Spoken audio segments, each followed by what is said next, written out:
कराची के इलाके कोरंगी मेहरान टाउन में वाक़ फैक्ट्री में आग लग गई। फायर ब्रिगेड और रेस्क्यू 1122 की 3 गाड़ियां आग बुझाने में मसरूफ हैं। इस पर हम बात करते हैं डॉन न्यूज़ के रिपोर्टर इमरान हफीज से। इमरान, इब्तदाई तौर पर क्या पता चल पाया है इस आग के बारे में?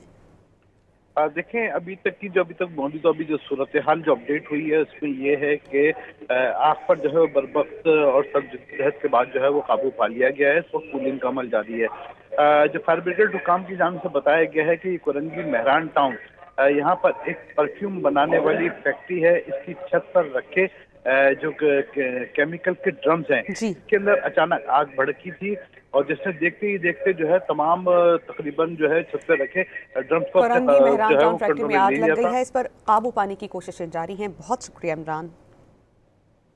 कराची के इलाके कोरंगी मेहरान टाउन में वाक़ फैक्ट्री में आग लग गई। फायर ब्रिगेड और रेस्क्यू 1122 की 3 गाड़ियां आग बुझाने में मसरूफ हैं। इस पर हम बात करते हैं डॉन न्यूज़ के रिपोर्टर इमरान हफीज से। इमरान, इब्तदाई तौर पर क्या पता चल पाया है इस आग के बारे में?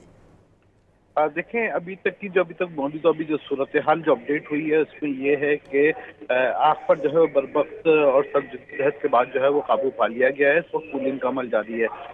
जो फायर ब्रिगेड हुकाम की जानिब से बताया गया है कि कोरंगी मेहरान टाउन यहाँ पर एक परफ्यूम बनाने वाली फैक्ट्री है। इसकी छत पर रखे जो केमिकल के ड्रम्स हैं, जी। इसके अंदर अचानक आग भड़की थी और जिसने देखते ही देखते जो है तमाम तकरीबन जो है छत पे रखे ड्रम्स को कोरंगी मेहरान जो है टाउन वो फैक्ट्री कंट्रोल में में आग ले लग लिया गई था। है, इस पर काबू पाने की कोशिशें जारी हैं। बहुत शुक्रिया इमरान।